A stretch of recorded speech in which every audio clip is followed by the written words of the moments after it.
Nuestra ciudad posee diversos atractivos que nos invitan a conocerla. Hoy vamos a dar un recorrido por el primer museo de sitio de nuestra ciudad. Acompáñanos.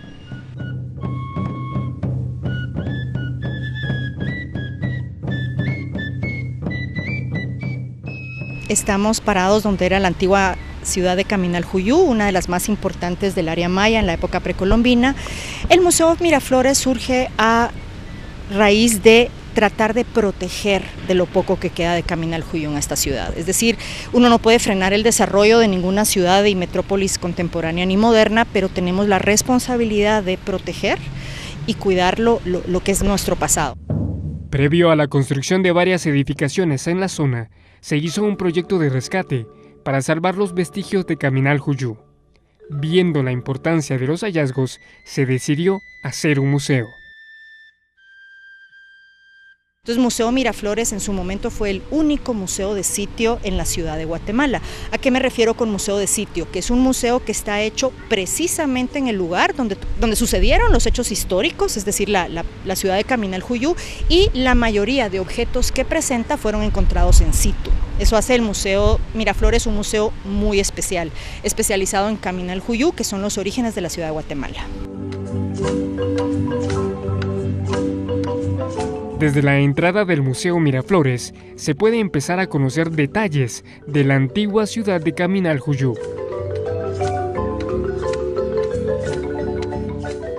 Por ejemplo, aquí atrás tenemos lo que es la reproducción de un canal prehispánico. ¿Por qué es importante eso? Porque muy poca gente sabe que en este lugar donde estamos antiguamente había un lago, ¿sí? Y entonces los mayas, que tenían cientos y hasta miles de años de estar asentados en el Valle de Guatemala y que tenían conocimiento de tecnología, diseñaron un sistema de canales no solo para llevar el agua por gravedad a sitios distantes que pudieran servir para tener otros asentamientos en la localidad y para poder tener fuentes de agua cerca, sino también hicieron una serie de esclusas y de elementos hidráulicos que permitían hacer saltos hidráulicos, llevar el agua a niveles superiores, no solo por gravedad. Entonces, toda una tecnología muy compleja, y ejemplo de eso se puede ver en esta fuente que está a la entrada, que es la reproducción de uno de los canales que se encontró justo por acá. Y este es un canal a escala pequeño, pero me gustaría mencionar que el canal más ancho que se encontró tiene 18 metros.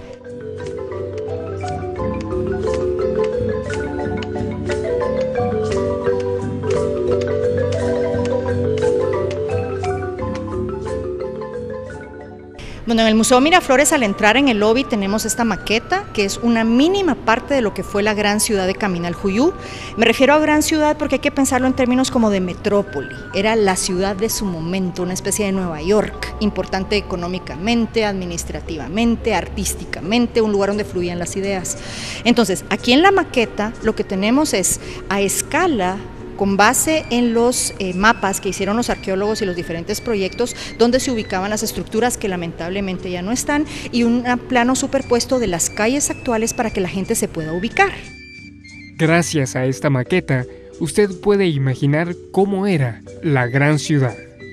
Entonces, en la maqueta no solo se van a dar cuenta de cómo era esta parte de la ciudad, sino también dónde estaban ubicados los canales, los campos de cultivo y otros elementos arquitectónicos que tal vez no los tenemos presente en el día a día, pero cuando la ven se pueden dar una idea de cómo funcionaba la ciudad.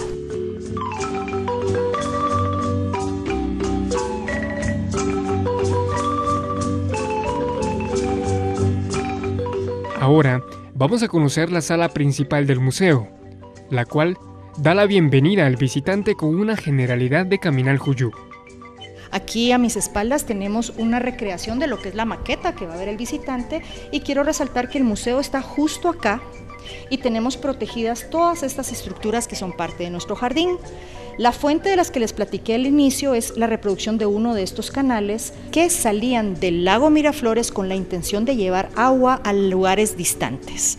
Entonces, si usted viene, podrá ver en nuestro jardín estos montículos que han sido protegidos y las instalaciones que realmente no afectaron ningún tipo de arquitectura.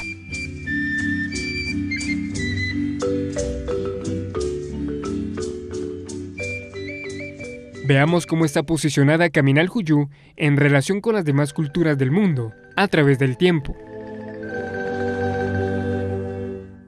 Esto es lo que llamamos la línea del tiempo. ¿Qué buscamos con esto? Ver lo antiguo que es Caminal Juyú. Estamos aquí desde el preclásico temprano, 1500, 1800 antes de Cristo, en la época de los grandes faraones egipcios, los olmecas en partes de Mesoamérica, Chavín en Sudamérica, y nosotros, Caminal Juyú, ya estábamos acá.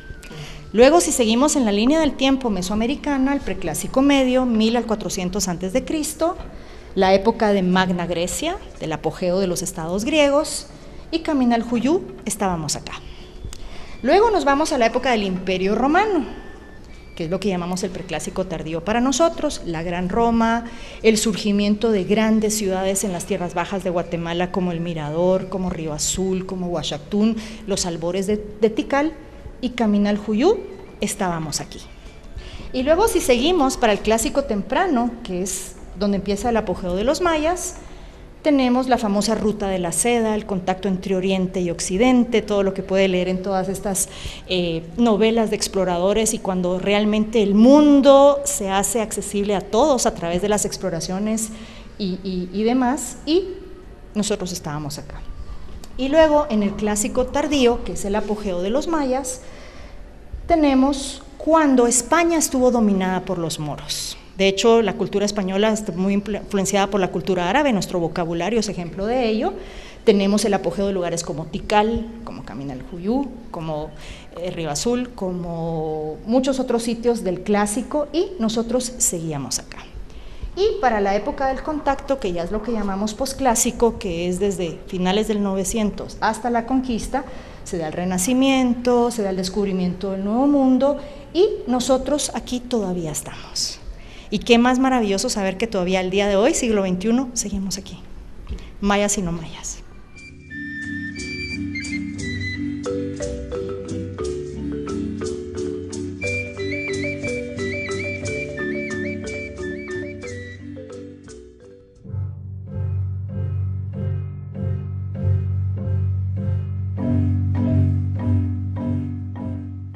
La mayoría de piezas que están en la sala principal son piezas encontradas por los arqueólogos que realizaron el proyecto de rescate.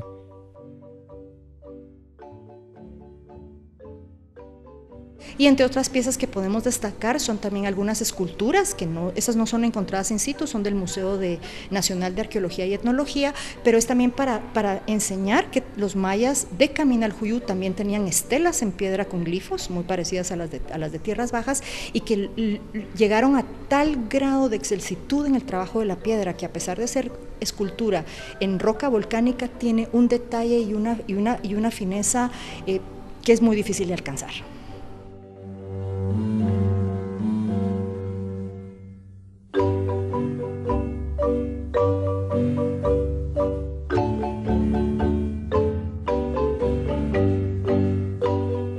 En el Museo Miraflores encontramos varias recreaciones que nos permiten entender las formas de vivir de los mayas de Caminal Juyú.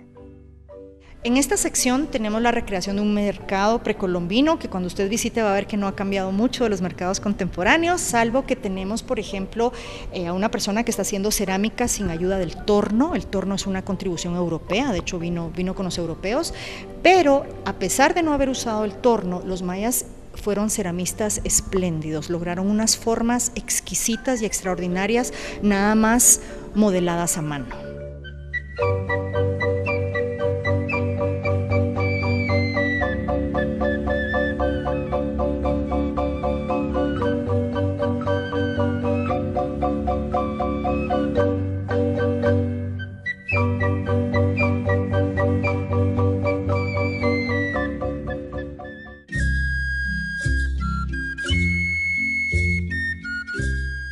La obsidiana es uno de los materiales más importantes en el mundo precolombino, sobre todo en tierras altas.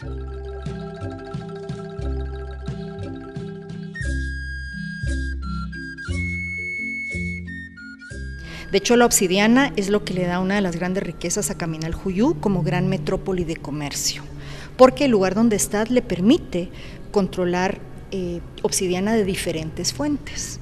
El Chayal, San Martín, Jilotepeque, Ixtepeque, muchos.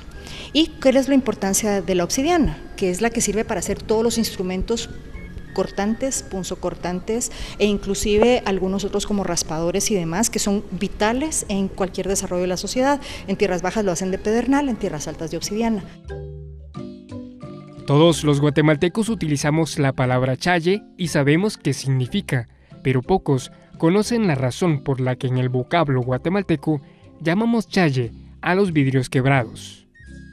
Para el guatemalteco de hoy, ¿qué importancia puede tener la obsidiana? O sea, crecemos con la obsidiana, la encontramos tirada, oímos que se llama piedra de rayo, y de repente, ¿cuál es nuestra relación con ellos como guatemalteco? El nombre. El nombre en varias lenguas mayas para obsidiana es chay. Y de ahí viene que cuando crecemos desde niños y se rompe un vidrio o algo, cuidado, no te vayas a lastimar con los chayes. ¿Por qué? Porque la obsidiana es un vidrio natural, es un vidrio volcánico. Entonces cuando vienen los españoles con su vidrio hecho por el hombre, de fundir minerales, ya sea soplado o no, y crear cosas de vidrio artificial, para los mayas ellos ya conocían el vidrio natural, está en la naturaleza, es el chay. Entonces desde la época de la conquista hasta nuestros días, al vidrio los guatemaltecos nos referimos como chayes. Entonces es realmente un vínculo directo entre las culturas precolombinas y nosotros, el guatemalteco de hoy, que todavía conservamos ese vocablo y lo usamos para el mismo objeto, lo que es un vidrio, sea natural o sea artificial.